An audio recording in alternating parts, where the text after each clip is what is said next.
देखिए, हमारे देश में बड़ी बड़ी पार्टी हैं, कांग्रेस है, बीजेपी है, आम आदमी पार्टी है। लेकिन जो इस समय सबसे ज्यादा चर्चा हो रही है वो हो रही है कॉकरोच जनता पार्टी की, सीजेपी। हम्म। और इतनी ज्यादा इस पार्टी को लेकर पूरे देश में बज़ बना हुआ है कि 4 से 5 दिनों में इंस्टाग्राम पर इसके 15 मिलियन से ज्यादा फॉलोअर्स हो गए हैं। फेक फॉलोअर्स हैं सारे के सारे, लगभग फॉलोअर्स इनके फेक हैं। लेकिन मैंने चेक किया इसको, इनके फॉलोअर्स असली हैं या नकली हैं। हाँ, मैं मान सकता हूँ 2-3 मिलियन असली फॉलोअर्स हैं, बाकी के जो 11-12 मिलियन फॉलोअर्स दिख रहे हैं वो फेक फॉलोअर्स हैं। आपने देखा होगा कुछ फिल्म स्टार्स ने भी पहले फॉलोअर्स अपने बढ़ाए थे, कितने ज़बरदस्त वो भी ट्रोल हुए। हालांकि मैंने इनकी कुंडली बना रखी है कॉकरोच जनता पार्टी की, ये कुंडली है कॉकरोच जनता पार्टी की, और 16 मई को ये फॉर्म हुआ है कॉकरोच जनता पार्टी। तो इसकी कुंडली मुझे ये दिखाई पड़ती है कि लग्न में बुधादित्य योग का निर्माण हुआ है, लेकिन जब मैं D10 को देखता हूँ तो राहु दश में आ जाता है। तो राहु दश में तो दुनिया वश में कहते हैं। तो पार्टी का भविष्य अब उज्जवल ही मुझे दिखाई पड़ता है। मंगल इसका उच्च का है, और मंगल उच्च होने के साथ में मुझे देवासुर संग्राम दिखाई पड़ता है। यानी समझ के चलिएगा कि ये जो कॉकरोच जनता पार्टी है ये सच में कॉकरोच के जैसा काम करेगा। कॉकरोच कोई पॉजिटिव चीज़ नहीं होता, कॉकरोच बड़ा नेगेटिव होता है। दुनिया वश में बिल्कुल कर सकता है, बहुत पावरफुल पार्टी बन सकता है, लेकिन अगर इस पार्टी को रहने दिया गया तो देश के लिए ये बहुत बड़ा अभिशाप साबित होगा। पैसे के लिए ये पार्टी कुछ भी कर लेगा, क्योंकि राहु जिसके 10वें भाव में होता है और जिसके गुरु और शुक्र का देवासुर संग्राम बन रहा हो दूसरे भाव में, आप समझ के चलिए कि जिस प्रकार से राहु ने अमृत पाने के लिए देवताओं का वेश तक धारण कर लिया था, उसी प्रकार से छलावा उत्पन्न करने में यह पार्टी बड़ी माहिर रहेगी। ये कहने को जेनजीज वाली पार्टी है, लेकिन इसके पीछे बहुत बड़ा छल छुपा हुआ है। ये पार्टी देशद्रोह करती हुई मुझे दिखाई पड़ती है, और इसके जो फाउंडर्स हैं उनके ऊपर देशद्रोह से संबंधित और पाकिस्तान से संबंधित आरोप भी लगे हुए हैं। और बहुत अधिक संभावना है कि गुरु शुक्र की युति होने के कारण, और D10 और लग्न चार्ट को जब मैं मिला के देखता हूं तो 10वें भाव में ग्रहण बनता है। वो ग्रहण के कारण इसके फाउंडर्स के जेल जाने का योग बहुत ज़्यादा प्रबल है, और बहुत शीघ्र जेल जाते हुए मुझे इसके फाउंडर्स दिखाई पड़ते हैं। इसके साथ में इनका जो मंगल का परावेश देखा जाए तो D10 और लग्न चार्ट को मिलाने के कारण मंगल वहाँ पर एक चार्ट में मंगल उच्च का भी है, लेकिन जो D10 और लग्न मिलाते हैं तो मंगल नीच का हो जाता है, और मंगल और चंद्रमा विस्फोट कारक तरीके से द्वादश भाव में जाके बैठते हैं। ये द्वादश भाव में बैठना एक प्रकार से उनको निवेशक बना सकता है किसी प्रकार के ऐसी सामग्रियों को लेकर के जो उपद्रव मचा सके। तो उपद्रवकारी घटनाएं घटने के बहुत बड़े आसार मुझे इस पार्टी के आने से दिखाई पड़ते हैं। जिस तरह के नक्षत्रों में इस पार्टी का निर्माण हुआ है, जिस तरह के ग्रह दशाओं में इस पार्टी का निर्माण हुआ है, बिल्कुल सही नहीं है और भ्रम उत्पन्न करवाएगा। युवाओं से ये मैं अपील करता हूं इस पार्टी में ना जुड़े। युवाओं से मैं ये अपील करता हूं कि ये जेनजीज को अच्छी राह दिखाने वाली पार्टी नहीं है। आपके पतन के लिए ये मारीच बन करके आया है। राम भगवान जिस प्रकार से सोने के मृग के पीछे गए थे और सीता माता का हरण हो गया था और पूरी रामायण शुरू हुई थी, ना दृष्टि पूर्वा केन ना श्रूयते हेममयी कुरंगी, ना तो सोने का मृग कभी देखा था ना कभी सुना था इसके बारे में। ये वही सोने का मृग बन करके मारीच आया है।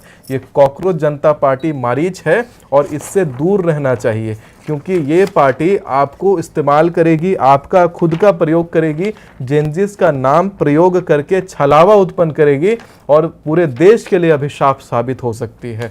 2029 वाले चुनाव में ये पार्टी चुनाव भी लड़ती हुई दिखाई पड़ती है, लेकिन इसके फाउंडर्स को बहुत जल्दी जेल होने का योग है। ये बहुत ही प्रबल तरीके से मुझे दिखाई पड़ता है। इस पार्टी का राहु नीचतम है, इस पार्टी का केतु अच्छा नहीं है, इस पार्टी का अगर D10 और लग्न चार्ट मिलाया जाए तो नीच का राहु का निर्माण होता है, और ये जो नीच का राहु है ये नीच कर्म करवा सकता है इस पार्टी से। तो ये है इसकी पूरी एनालिसिस। अगर आप वैदिक पद्धति में मानते हैं, आज तक आपने देखा है कि भविष्यवाणियाँ वन बाय वन सही होती रही हैं, तो यही वैदिक पद्धति की बनी हुई कुंडली है, जिसको मैंने जूम करवा के आपको दिखा दिया है। कोई भी ज्योतिष के जानकार से पूछ लीजिएगा कि ये जो राहु की स्थिति है ये व्यक्ति को कितना बड़ा पापी बनाती है, ये मंगल चंद्रमा की युति है ये कितना बड़ा पापी बनाती है, ये जो देवासुर संग्राम, देवताओं के गुरु बृहस्पति और शुक्राचार्य दैत्यों के गुरु एक साथ बैठे हुए हैं, ये कितना बड़ा संग्राम बनाती है, ये पता कर लीजिएगा। आपको खुद अंदाजा लग जाएगा कि ये पार्टी का भविष्य कैसा है। जो भी इस पार्टी के साथ जुड़ेगा उसका भविष्य पतन की तरफ जाएगा। यानी कि एक प्रकार से कहते हैं ना पनौती, तो उस तरह का योग है।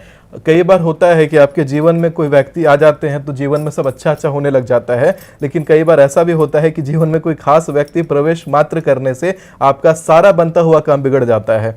तो आपके सारे बनते हुए काम बिगड़ सकते हैं अगर आप इस पार्टी को जुड़ रहे हैं। जुड़ने के कारण आपके कुंडली के ऊपर डायरेक्ट इनके कुंडली का ओवरलैप हो जाएगा। इनके कुंडली में खराब योग है तो आप भी कुछ प्रतिशत तो जरूर उसके खराब योगों से प्रभावित होंगे, और वो खराब योग हो सकता है आपके निजी जीवन में आपको परेशान करने लग जाए। तो इस तरह की पार्टियों से जिसका नाम ही इतना नकारात्मक हो, कॉकरोच नाम हो, कहते हैं ये पेस्ट वाला नाम हो, तो आपको पेस्टिसाइड पार्टी कोई मिले तो जरूर जुड़िएगा। ये कॉकरोच पार्टी से जुड़ने की आवश्यकता नहीं है।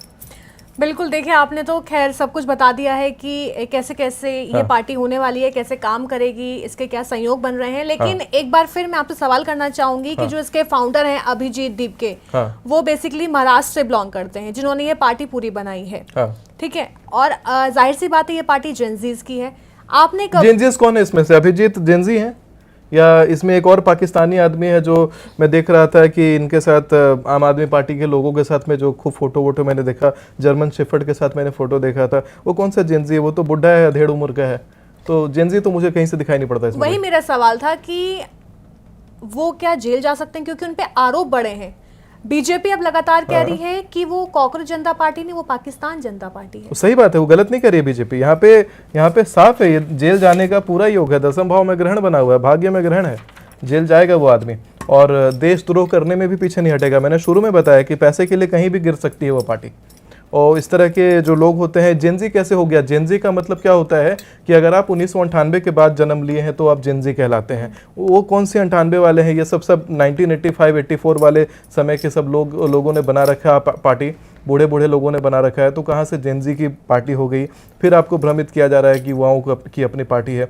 अरे बनाइए ना, युवाओं से अपील मैं करता हूँ। अरे बढ़िया रिवॉल्यूशन लाना है, अच्छे सोच के साथ बढ़िया पार्टी बनाइए। ये कॉकरोच नाम लगा करके 4 गेमिंग वाले एजेंडा लगा के हम लेजी हैं, हम ये हैं वो हैं, कहने की बात होती है। ये पार्टी कुछ नहीं करने वाली, बर्बाद करके रखेगी, बेड़ा गर्क करके रखेगी देश का। तो हिंदुस्तान को क्या खतरा है इस पार्टी से? खतरा, बिल्कुल खतरा है, प्रॉपर खतरा है। बहुत सारे टेररिस्ट ऑर्गेनाइजेशन इसके द्वारा देखिएगा पीपिन कर सकते हैं भारत के अंदर, क्योंकि मैंने बोला पैसे के लिए कुछ भी कर सकती है पार्टी। दसम भाव का राहु है, दोनों कुंडलियों को ओवरलैप कर रहा हूं तो सप्तम में भी बैठ रहा है, नीच का राहु होकर के बैठ रहा है। तो ये जो युतियां हैं ये बहुत नकारात्मक युतियां हैं। ऐसी कुंडलियां मैंने अक्सर क्रिमिनल्स के देखी है। क्या ही मतलब बनता है ऐसे पार्टी का निर्माण करा करके इसको आगे प्रमोट करने का? नकारात्मकता तो फैलेगी ना। आपको पता है खुशबू बहुत धीरे धीरे फैलती है लेकिन बदबू बहुत तेज फैलता है। तो ये बदबू है, कॉकरोच नाली से निकल करके आया है तो बदबू है तो फैलेगा ही फैलेगा।